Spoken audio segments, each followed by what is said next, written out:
આજે આપણે ત્રીજું ચેપ્ટર સ્ટાર્ટ કરશું, કરંટ ઇલેક્ટ્રિસિટી અથવા તો પ્રવાહ વિદ્યુત. તો ચેપ્ટર નંબર 3,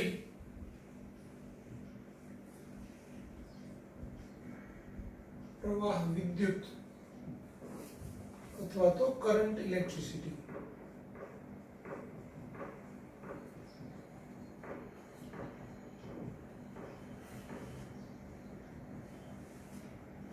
તો આ ચેપ્ટરની અંદર આપણે વિદ્યુત પ્રવાહ એના વિશે અભ્યાસ કરવાનો છે. વિદ્યુત પ્રવાહ, ઓહમનો નિયમ, જુદી જુદી સર્કિટનું એનાલિસિસ, કિર્ચોફના નિયમો, આ બધું આપણે ડિટેલ સ્ટડી કરશું. તો એમાં આપણે શરૂઆત કરીએ વિદ્યુત પ્રવાહથી.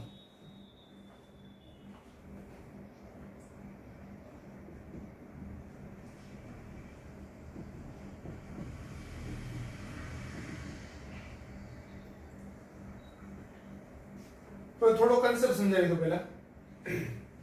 સપોઝ મારી પાસે અહીંયા એક સુવાહક છે.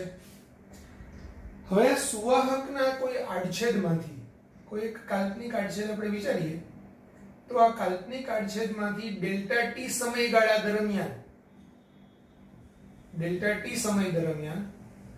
કુલ ડેલ્ટા ક્યુ જેટલો વિદ્યુત ભાર પસાર થતો હોય. જો ડેલ્ટા ટી સમયગાળા દરમિયાન ડેલ્ટા ક્યુ જેટલો વિદ્યુતભાર પસાર થતો હોય તો એમાંથી પસાર થતો સરેરાશ પ્રવાહ, આ ડેલ્ટા ટી સમયગાળાનો સરેરાશ પ્રવાહ એ delta Q by delta T કહેવાય. સરેરાશ વિદ્યુત પ્રવાહ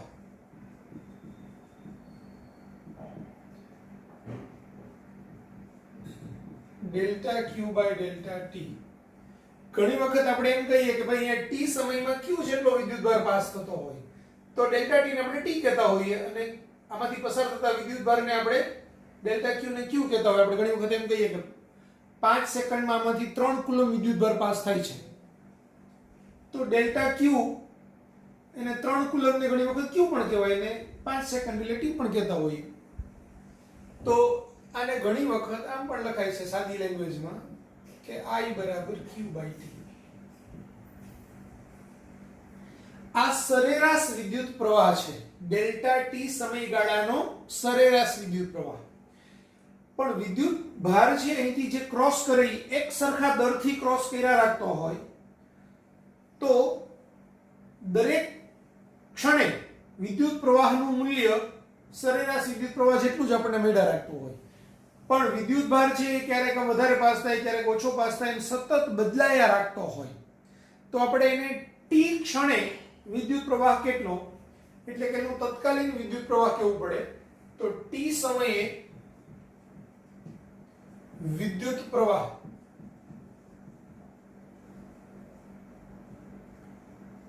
I બરાબર limit delta T tends to 0 delta Q by delta T એટલે કે dq બાય dt. જો આપણે એમ કહીએ કે સૂક્ષ્મ dt જેટલા સમયમાં dq જેટલો વિદ્યુતભાર પસાર થતો હોય તો I બરાબર dq બાય dt. તો આ I બરાબર dq બાય dt ખૂબ કામની વસ્તુ છે.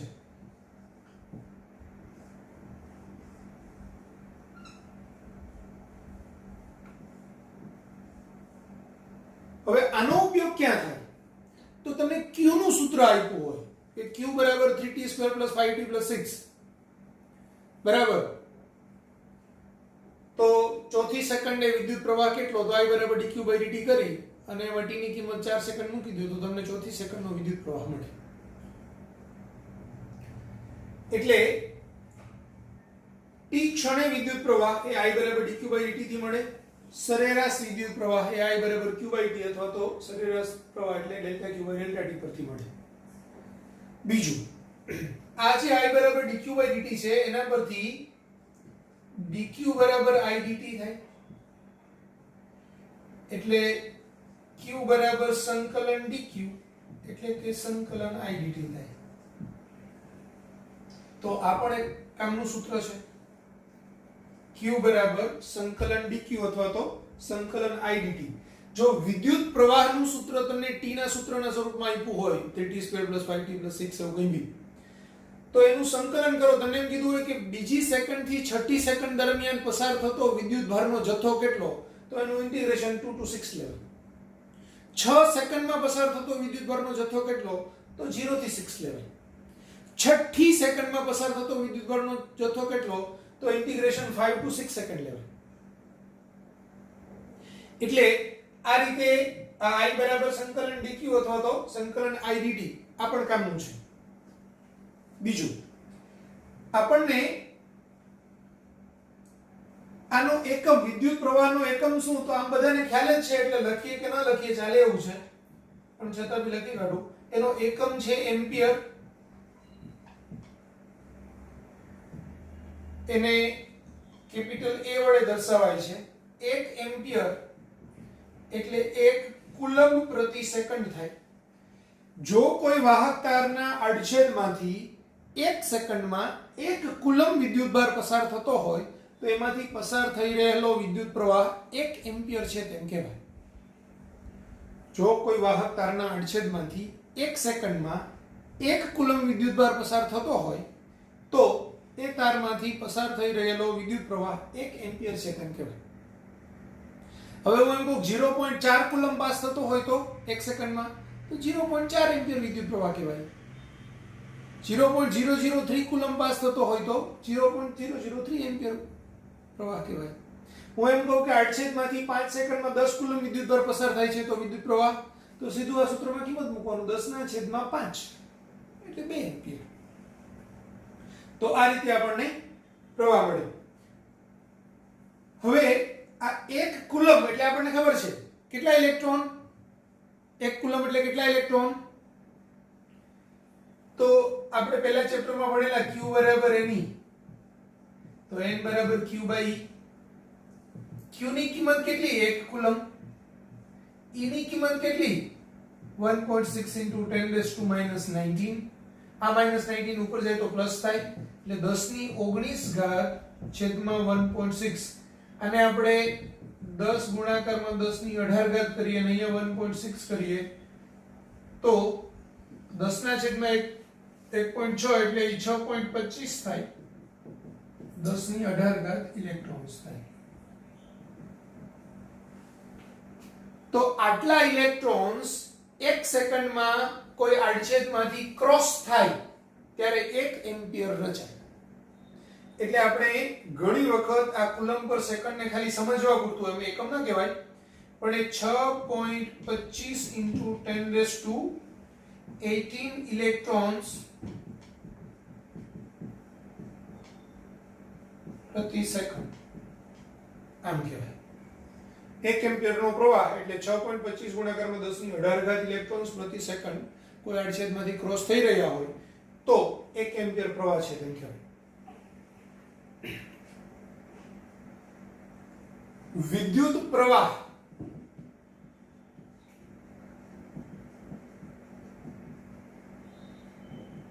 હંમેશા વધુ સ્થિતિમાન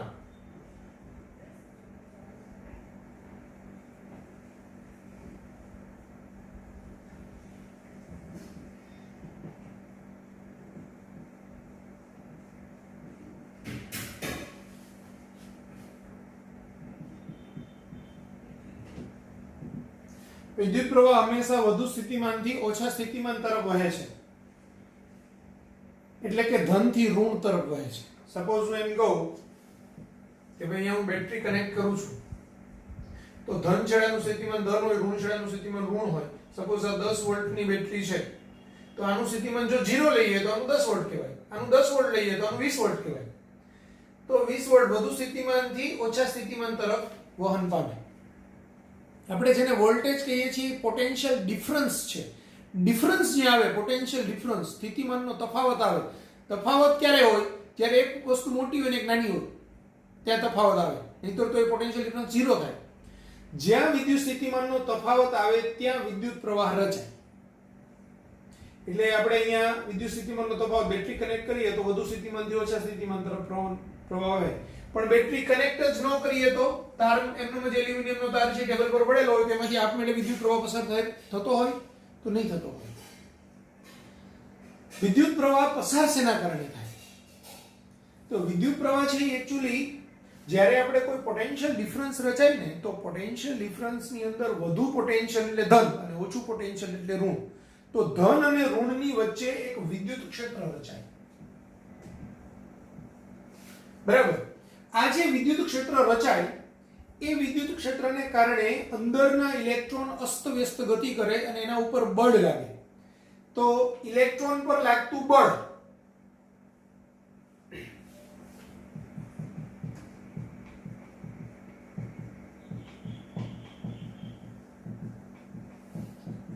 Fe કહીએ તો ઇલેક્ટ્રોન નો વિદ્યુત બળ ઋણ હોય એટલે -QE આટલું બળ લાગે. એટલે વિદ્યુત ક્ષેત્રની વિરુદ્ધ દિશામાં બળ લાગે. ઇલેક્ટ્રોન ઋણ છેડામાંથી બહાર નીકળે, ગતિ કરતા કરતા ધન છેડામાં આવે, પછી પાછા બેટરીમાંથી ઉર્જા મેળવી અને ઋણ સુધી પહોંચે, ત્યાંથી ગતિ કરતા કરતા અહીંયા આવે. આમેની ગતિ હોય ઇલેક્ટ્રોનની વિદ્યુત ક્ષેત્રની વિરુદ્ધ દિશામાં. હવે ઇલેક્ટ્રોન પર લાગતું બળ F બરાબર Fe બરાબર -E into m, E into E સદિશ હોય તો એમાં ઉત્પન્ન થતો પ્રવેગ ઇલેક્ટ્રોનમાં ઉદ્ભવતો પ્રવેગ E તો Fe by m, જે m છે એ તો me છે, ઇલેક્ટ્રોનનું દળ છે એટલે -EE by m. આ ઇલેક્ટ્રોનનો પ્રવેગ હોય. હવે ઇલેક્ટ્રોન છે અસ્તવ્યસ્ત ગતિ કરતો વિદ્યુત ક્ષેત્રની વિરુદ્ધ દિશામાં ગતિ કરે, પણ સુવાહક છે એ ખાલી નથી. જો ઇલેક્ટ્રોન અહીંયા દાખલ થાય ને આ આખું એક છે વેક્યુમ ટ્યુબ હોત અને અહીંયા આપણે એને વિદ્યુત ક્ષેત્ર ઉત્પન્ન કર્યું હોય, કાચની નળીની અંદર આપણે વેક્યુમ જનરેટ કર્યું હોય અને અહીંથી એક ઇલેક્ટ્રોનને મુક્ત કરીએ તો એ વિદ્યુત ક્ષેત્રની વિરુદ્ધ દિશામાં સ્ટ્રેટ ડાયરેક્શનની અંદર ગતિ કરતો પ્રવેગી ગતિ કરતો એક છેડાથી બીજા છેડા સુધી પહોંચે. ત્યારે એના પર લાગતું બળ આટલું હોય અને એમાં ઉદ્ભવતો પ્રવેગ આટલો હોય. પણ સુવાહકની અંદર તો ઘણા બધા ધન આયનો છે. હવે આ ધન આયનો પોતાની આસપાસ એક પોતાનું વિદ્યુત ક્ષેત્ર રચે, એટલે અહીંયા જે ઇલેક્ટ્રોન દાખલ થાય સુવાહકની અંદર એ એકચ્યુઅલી ઘણા બધા ધન આયનો આવી રીતે હોય, એની સાથે અથડાતો જતો હોય.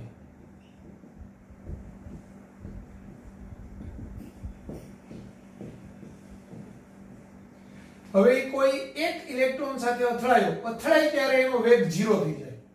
પાછું એ વિદ્યુત ક્ષેત્રને કારણે પ્રવેગી ગતિ કરતો ગતિ કરીને બીજા સાથે અથડાય કે પાછો એનો વેગ 0 થાય. તો અહીંથી અહીંયા પહોંચે ત્યારે અહીંયા એના અથડામણ પહેલા જસ્ટ એનો વેગ કેટલો હોય તો એ v બરાબર v0 at સૂત્રથી આપણે શોધી શકીએ. અહીંયા આ વેગને આપણે સરેરાશ વેગને ડ્રિફ્ટ વેગ કહીએ એટલે v બરાબર vd કહીએ. પ્રારંભિક વેગ અથડાયો ત્યારે એનો વેગ 0 હતો. પ્રવેગ છે e by me અને t. તો બે ક્રમિક અથડામણ વચ્ચેનો સરેરાશ સમયગાળો એને કહેવાય રિલેક્સેશન સમય τ. તો આને આપણે કહીશું τ. એટલે આપણને સૂત્ર મળશે vd સદિશ બરાબર -ee by m અથવા me into τ. અને મૂલ્ય જ ખાલી કહીએ તો vd બરાબર ee τ by me. me ને પછી ઘણી વખત સ્મોલ m વડે પણ દર્શાવાય છે. જ્યાં ઇલેક્ટ્રોનની વાત હોય ત્યાં સ્મોલ m લખો તો બી ઇલેક્ટ્રોનનું દળ.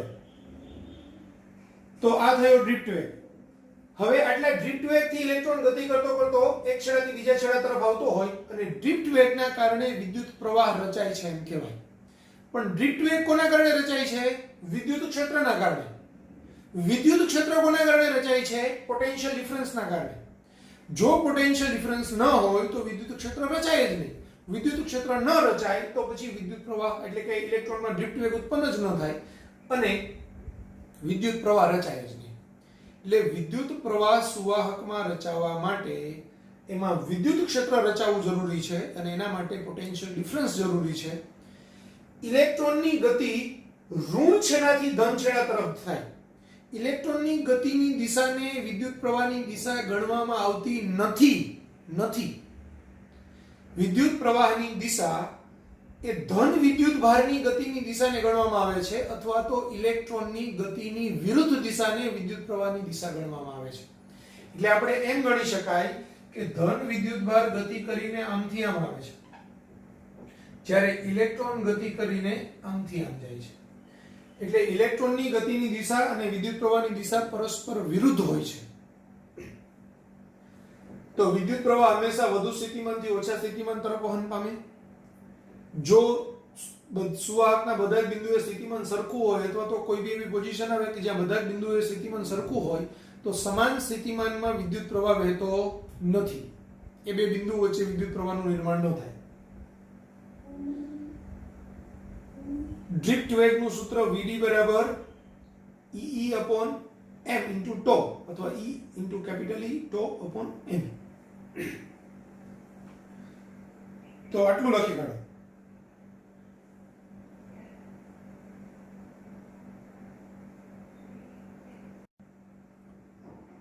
ચલો ફૂલ સ્ક્રીન આવી જાય એ રીતે રાખેલું છે, એટલે આનો એક સ્ક્રીનશોટ લઈ લો અને એમાંથી આપણે જેટલું લખવાનું છે એટલું લખી કાઢો.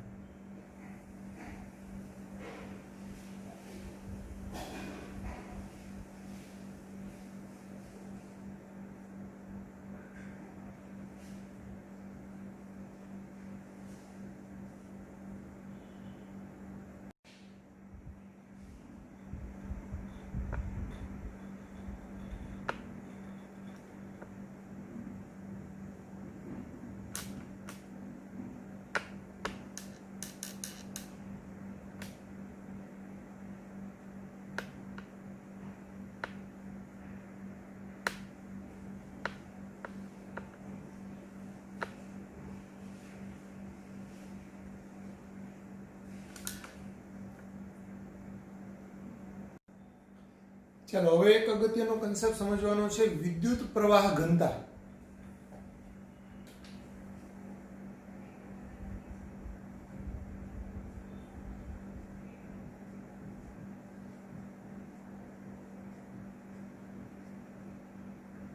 અને જે વડે દર્શાવાય છે.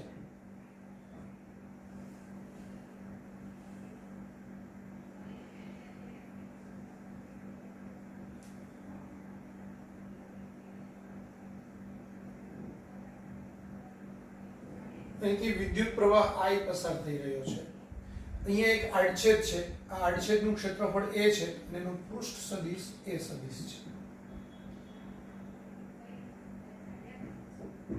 I સદિશની દિશામાં J સદિશ હોય અને એમની વચ્ચેનો ખૂણો થીટા હોય. તો J સદિશ એટલે કે J એનું મૂલ્ય I/a cos થીટા થાય. એટલે કે વિદ્યુત પ્રવાહ એના છેદમાં વિદ્યુત પ્રવાહને લંબ રૂપે ક્ષેત્રફળ. સમજો, અહીંથી આટલું ક્ષેત્રફળ છે તે A છે એકચ્યુઅલી, પણ આ A નો આ બાજુનો હું ઘટક લઉં તો જે આટલું ક્ષેત્રફળ છે ને એ A cos થીટા થાય. એટલે ઘણી જગ્યાએ જો આ લંબરૂપે ક્ષેત્રફળને જ આપણે A કહેતા હોઈએ તો J બરાબર I/A થાય. આમ બી થાય, કારણ કે જ્યારે હું આને આમ લઉં ત્યારે એનો પૃષ્ઠ સદિશ કઈ ડાયરેક્શનમાં આવે? A સદિશમાં આવે. J સદિશ તો આ દિશામાં છે, વિદ્યુત પ્રવાહની દિશા અને J સદિશની દિશા એક જ હોય. તો બે વચ્ચેનો ખૂણો કેવો થાય? થીટા બરાબર 0. એટલે કે જો A સદિશ અને J સદિશ પરસ્પર સમાંતર હોય એટલે કે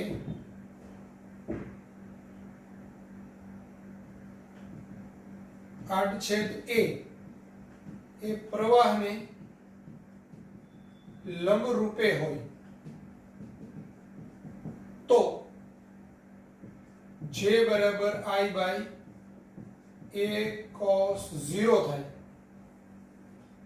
કારણ કે અહીંયા બે વચ્ચેનો ખૂણો કેવો થશે? 0. તો એ I બરાબર A થશે. જેનો એકમ છે એમ્પિયર પ્રતિ મીટર સ્ક્વેર અથવા તો એમ્પિયર મીટર રેઝ ટુ -2. પારિમાણિક સૂત્ર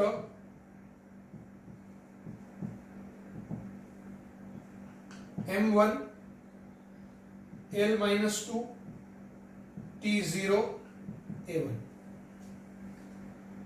હવે સમજો આ I J બરાબર I by A cos θ છે એટલે I બરાબર J A cos θ લખી શકાય.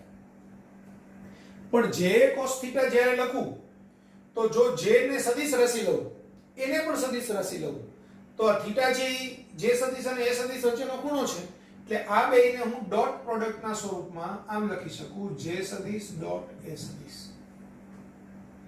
તો I બરાબર J સદિશ ડોટ A સદિશ થાય. ઘણી જગ્યાએ એ સૂક્ષ્મ પ્રવાહના સ્વરૂપમાં લખીએ તો DI બરાબર J સદિશ ડોટ DA સદિશ લખાય.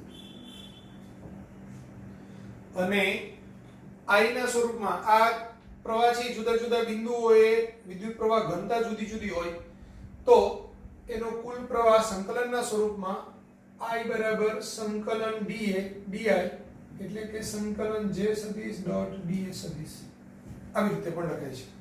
આ સૂત્રનો ઉપયોગ જ્યારે J પોતે વેરિયેબલ હોય તો એવા સંદર્ભની અંદર આપણે પછી એનો યુઝ કરી શકીએ છીએ.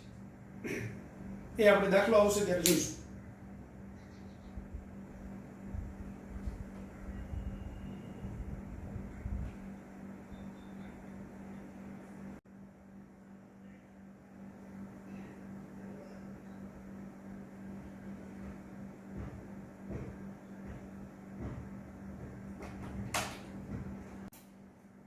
હવે ખૂબ ઇમ્પોર્ટન્ટ સૂત્ર છે, ખાસ ખાસ ખાસ યાદ રાખવાનું છે, બાય હાર્ટ હોવું જોઈએ. I બરાબર NeVDA. I બરાબર NeVDA. હવે I by A કરીએ તો શું થાય? NeVD. પણ I by A ને આપણે શું કહીએ? J. એટલે J બરાબર NeVD. તો આ બંને સૂત્રો J બરાબર NeVD અથવા તો I બરાબર NeVDA પછી I by A એટલે J. ખૂબ ઇમ્પોર્ટન્ટ સૂત્રો છે. હવે આ J બરાબર NeVD આપણને સૂત્ર મળ્યું. એક ઓહમનો નિયમ આપણે જોઈ લઈએ.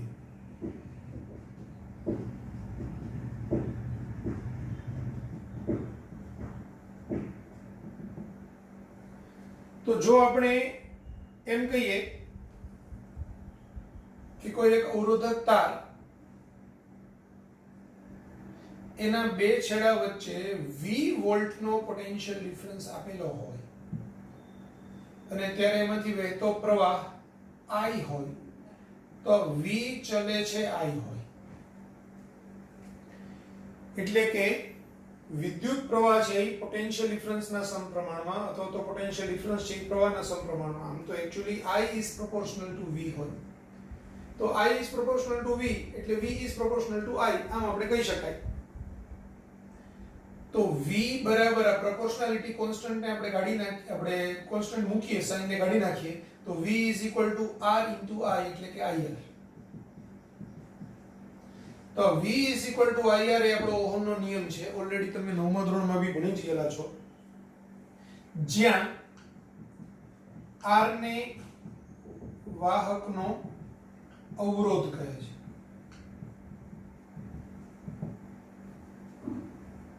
વાસ્તવિકતામાં I is proportional to V હોય એટલે I બરાબર GV લખાય.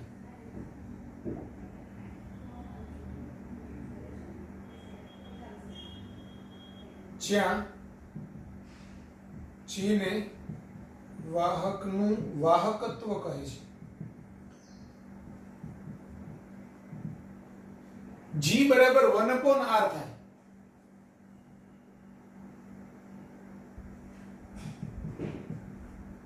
એટલે અહીંયા 1/R મૂકો તો V by R એટલે V is equal to IR થઈ જાય. તો વાહકત્વ અને અવરોધ એ એકબીજાના વ્યસ્ત છે. અવરોધને રેઝિસ્ટન્સ કહેવાય, વાહકત્વને કન્ડક્ટન્સ કહેવાય.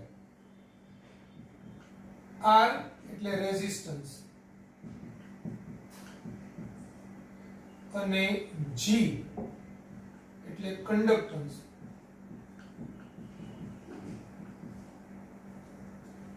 જો V is proportional to I લખીએ અને proportionality constant મૂકીએ તો એ અવરોધ R કહેવાય. I is proportional to V લખીએ અને આપણે proportionality sign ની જગ્યાએ constant મૂકીએ તો conductance G કહેવાય. G is equal to 1 upon R હોય.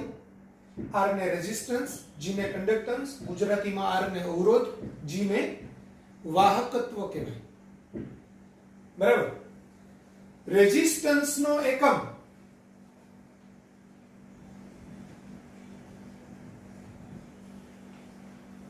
R નો એકમ, તો R નો એકમ ક્યાંથી મળશે? તો આપણે ખબર છે W બરાબર I2RT 11મા ધોરણમાં મેં તમને કીધેલું કે જ્યારે જ્યારે રેઝિસ્ટન્સ ની જરૂર પડે પારિમાણિક સૂત્રની ત્યારે આ જ સૂત્રથી આપણે શોધવાનું. તો R ને સૂત્રનો કરતા કરીએ તો એ W/I2T થાય. હવે W નું પારિમાણિક સૂત્ર શું થશે? તો કે M1L2T-2 છેદમાં I2 એટલે A2 અને T એટલે T1. તો આ પારિમાણિક સૂત્ર થશે M1L2T-3A-2. R નો એકમ છે ઓહમ.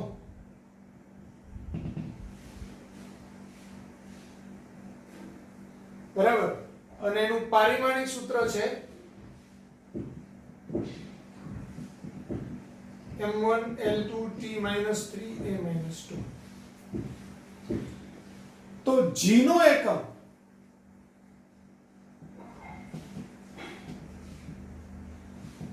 એ 1 upon ઓહમ કહેવાય,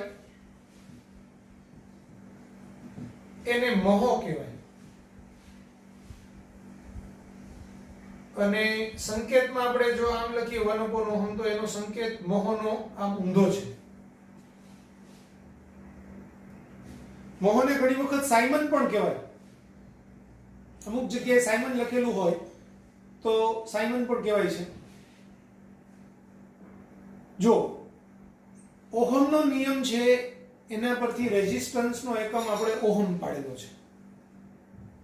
બરાબર. કન્ડક્ટન્સ તો એ બી ઓહમ જ કીધેલું છે કે ભાઈ I is proportional to હોય તો એને G કહેવાય. તો કન્ડક્ટન્સ ને એનો એકમ બી એના પરથી જ પડેલો છે. એક્ચ્યુઅલી એનું નામ હતું જ્યોર્જ સાયમન ઓહમ.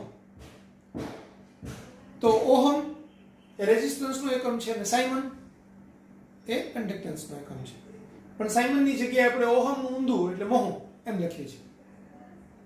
એટલે અમુક જગ્યાએ સાયમન તમને લખેલું જોવા મળે તો વાંધો નથી.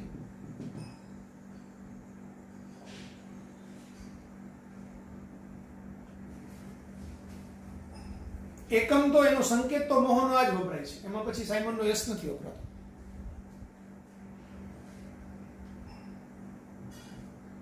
હવે V is proportional to I અથવા I is proportional to V છે તો અહીંયા આપણે એના આલેખ ડ્રો કરીએ તો આ V against I નો આલેખ સ્ટ્રેટ લાઈન થાય. V is equal to IR લખેલું હોય તો એ y બરાબર mx plus c ટાઈપનું સૂત્ર કહેવાય. જ્યાં એનો ઢાળ અહીંયા જુઓ આને આપણે v બરાબર ri plus 0 આમ લખીએ તો આનો ઢાળ છે એ અવરોધ છે. એટલે અહીંયા આપણે જો એનો ઢાળ કોઈ પણ બે બિંદુથી લઈએ તો આટલો ડિસ્ટન્સ ઈ ડેલ્ટા I કહેવાય અને આટલો ડિસ્ટન્સ ઈ ડેલ્ટા V કહેવાય. તો r બરાબર delta V upon delta I અથવા તો આ તફાવત વોલ્ટેજ V ના પ્રવાહ I. તો એમ કરીને બી આલેખ પરથી બી આપણે ઢાળ શોધીએ તો V against I આલેખનો ઢાળ એ આપણને અવરોધ આપે.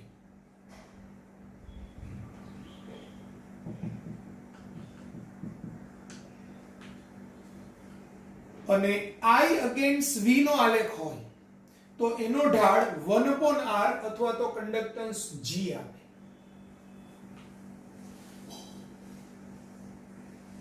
જો I અગેન્સ્ટ V નો આ લેખ હોય તો એનું બી સ્ટ્રેટ લાઈન જ મળે આપણને, પણ એનો ઢાળ delta I upon delta V થાય. તો delta I upon delta V એટલે આપણને G મળે વાહકત્વ.